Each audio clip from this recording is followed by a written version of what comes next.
Hello students, आज हम लोग लीनियर डिफरेंशियल इक्वेशन और reducible to linear differential equation के बारे में डिस्कस करेंगे।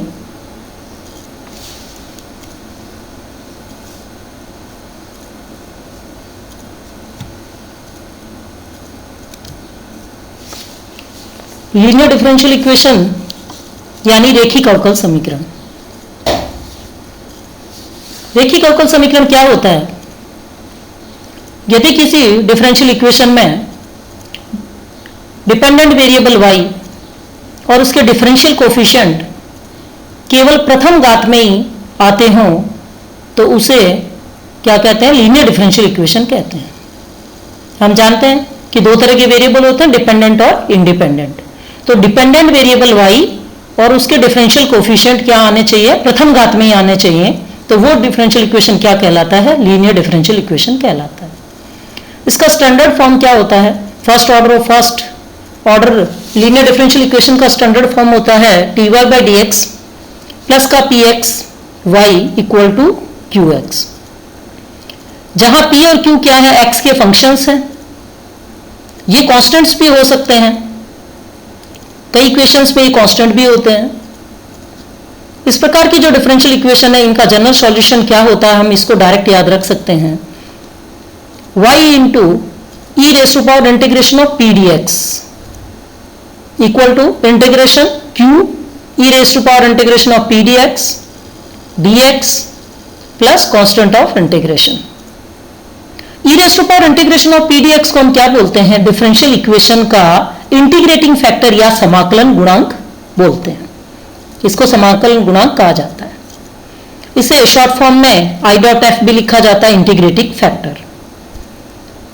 तो जो अपना डिफरेंशियल इक्वेशन है, जो अभी हम लोगों ने ये जनरल सॉल्यूशन देखा, इसमें e raise power integration of P D x को हम क्या बोल सकते हैं? आई डॉट एफ यानी इंटीग्रेटिंग फैक्टर। तो वाई तो सॉल्यूशन क्या बन गया? वाई गुना integrating factor equal to integration integrating factor into Q d x plus constant of integration. ये क्या कहलाता है? लीनियर डिफरेंशियल इक्वेशन का जनरल सॉल्यूशन कहलाता है। लीनियर डिफरेंशियल इक्वेशन को सॉल्व करते समय क्या करना चाहिए? ये जो स्टैंडर्ड रिजल्ट है, इसको हम लोग डायरेक्ट काम में ले सकते हैं क्वेश्चंस को सॉल्व करने के लिए। कभी कभी डिफरेंशियल इक्वेशन में क्या होता है कि y की जगह इंडिपेंडेंट वेरिएबल चेंज हो जाता है। y जो डिपेंडेंट वेरिएबल था, इसकी जगह ये y तो इंडिपेंडेंट बन जाता है और x है वो डिपेंडेंट बन जाता है। इस केस में हम लोग क्या करते हैं कि सॉल्यूशन इसका क्या लिखते हैं? लीनियर डिफरेंशियल इक्वेशन का x into integrating factor equal to integration of integrating factor into Q D Y. जहां dx था वहां क्या हो गया? dy हो गया, dy प्लस सी। इसको और क्लियर करने के लिए हम लोग एक एग्जांपल लेते हैं। जैसे हम लोगों का डिफरेंशियल इक्वेशन है dy by D x plus Y by X equal to X square, और हमें क्या दिया है कि y इक्वल टू 1 कब? when x equal to 1। तो इस तरह के डिफरेंशियल इक्वेशन को पहले हम लोग स्टैंडर्ड फॉर्म जो हम लोगों का क्या होता है dy by D x plus P Y equal to Q, इससे कंपेयर करें तो हम देखते हैं कि p की वैल्यू क्या दी हुई है इसमें? 1 बाई एक्स, और q की वैल्यू कितनी है? X square. तो सबसे पहले हमें क्या करना है कि इंटीग्रेटिंग फैक्टर निकालना है। Integrating factor equal to E raise to power integration of P D x equal to integration of D X upon X, यानी ई की पावर लॉग एक्स। ई और लॉग क्या होते हैं? एक दूसरे के इनवर्स होते हैं, ये हम जानते हैं, इक्वल टू एक्स। तो इसका जनरल सॉल्यूशन क्या होगा?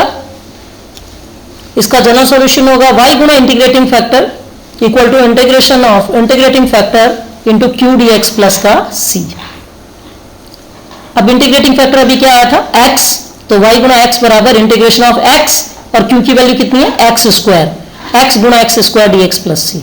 इसे इंटीग्रेट कर लें, इंटीग्रेशन हो गया एक्स क्यू का एक्स 4 अपॉन 4। तो ये क्या हो गया? इसका जनरल सॉल्यूशन। ये क्या कहलाता है? दी गई डिफरेंशियल इक्वेशन का, गिवन डिफरेंशियल इक्वेशन का जनरल सॉल्यूशन कहलाता है। अब हम लोगों को इसमें कंडीशन क्या दिए कि व्हेन x इक्वल टू 1 तो y equal to 1। Value put करें x और y की, और c की वैल्यू निकालें। तो c की वैल्यू कितनी आ गई? 3/4।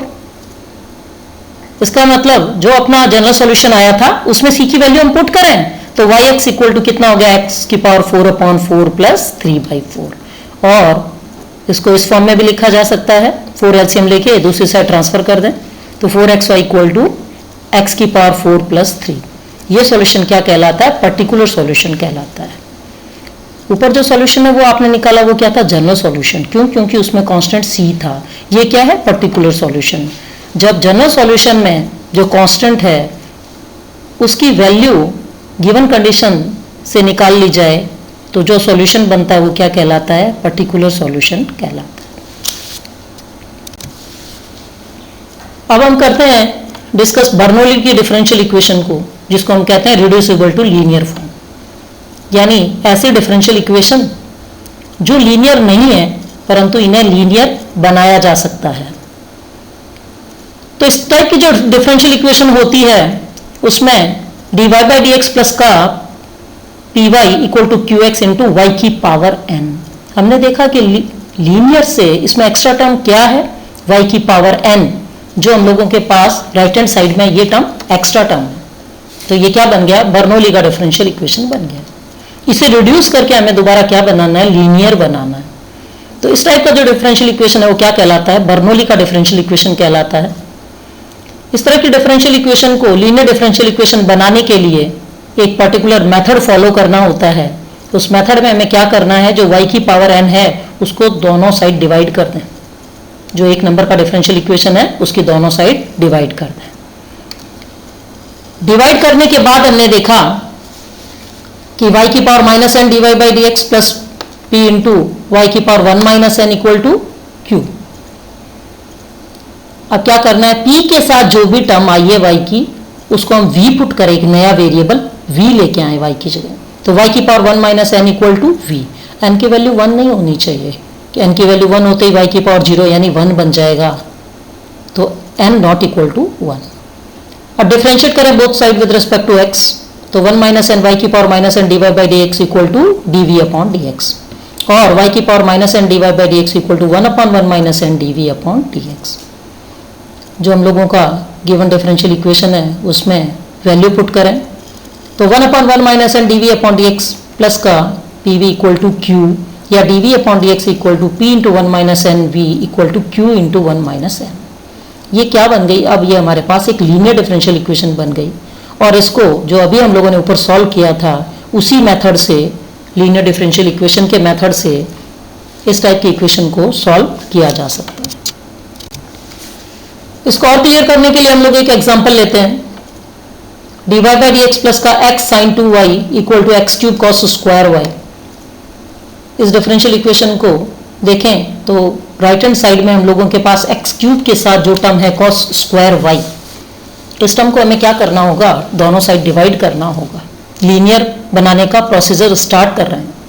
कॉस स्क्वायर y से डिवाइड कर दिया तो 1 upon cos square y dy by D x plus sine 2y equal to क्या होता है, sine 2 theta equal to 2 sine theta cos theta. तो साइन 2y को हम लोगों ने फॉर्मूले से खोल लिया, 2 sine y cos y upon cos square y equal to X cube. तो 1 अपॉन कॉस स्क्वायर क्या होता है, sec square y, by trigonometry हम लोग जानते हैं। तो sec square y dy by D X. अब यहां हम लोगों ने देखा कि कॉस स्क्वायर डिनोमिनेटर में, न्यूमरेटर में कॉस y, एक पावर कैंसिल कर दें, और sine y upon cos y क्या होता है, tan y। तो 2x tan y equal to X cube. ये बर्नौली का इक्वेशन है। अब इस इक्वेशन में जो p के साथ टर्म है उसको क्या करना होता है, v रखना होता है। तो v रखने के लिए क्या करें, टर्म क्या है अपने पास p के साथ, tan y। तो tan y equal to v put करें, differentiate both side with respect to x, tan y इसका क्या हो जाएगा, सेक स्क्वायर y, और y का क्या हो जाएगा, dy by D x equal to dv upon dx। जो हम लोगों के पास ये वैल्यू आई है डिफरेंशिएशन के बाद, इसे ऊपर वाली इक्वेशन में दोबारा रखें बर्नौली के डिफरेंशियल इक्वेशन में। तो डिफरेंशियल इक्वेशन बन गया dv अपॉन dx प्लस का 2xv equal to X cube. अब जो ये डिफरेंशियल इक्वेशन हम लोगों के पास आया वो ये क्या है, लीनियर डिफरेंशियल इक्वेशन है। और लीनियर डिफरेंशियल इक्वेशन का प्रोसीजर सॉल्व करने के लिए आगे फॉलो करें तो सबसे पहले क्या निकालना होता है, इंटीग्रेटिंग फैक्टर। इंटीग्रेटिंग फैक्टर क्या होता है, इसमें p की वैल्यू कितनी है, 2x, और q की वैल्यू कितनी है, एक्स क्यूब। तो इंटीग्रेटिंग फैक्टर हो गया e rays power integration of 2x dx, यानी ई की पावर एक्स स्क्वायर। तो सॉल्यूशन क्या हो जाएगा, क्योंकि ये डिफरेंशियल इक्वेशन लीनियर किस में है, v में है, v and x, not y and x, तो सॉल्यूशन v और x में आएगा। तो v इंटू ई की power x square equal to X cube यानी q की वैल्यू, और इंटीग्रेटिंग फैक्टर कितना, e की पावर एक्स स्क्वायर और dx plus constant of integration.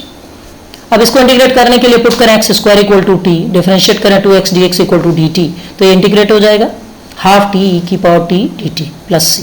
Integration के बाद ये बन गया हाफ, फर्स्ट फंक्शन ले लें टी को, सेकंड फंक्शन ले लें ई की पावर टी को, तो इंटीग्रेशन के बाद ये क्या बन गया, half t minus one e की power t plus constant of integration. तो सॉल्यूशन बन गया v ई की power x square equal to half x square, t की वैल्यू पुट करें x square minus one e की power x square plus c. अब चूंकि इक्वेशन किसमें दिया था हमें, गिवन इक्वेशन था x और y में, तो v की वैल्यू दोबारा पुट की जाए, v की वैल्यू कितनी थी, v की वैल्यू थी tan y, तो v की वैल्यू पुट करने के बाद डिफरेंशियल इक्वेशन क्या बन गया, tan y ई की power x square equal to half x square minus one e की power x square plus c. यानी tan y ई की पावर एक्स स्क्वायर को दोनों साइड डिवाइड कर दें, तो tan y equal to half x square minus one plus c e की power minus x square. ये क्या कहलाता है, जनरल सॉल्यूशन कहलाता है गिवन डिफरेंशियल इक्वेशन का। Okay students, thanks.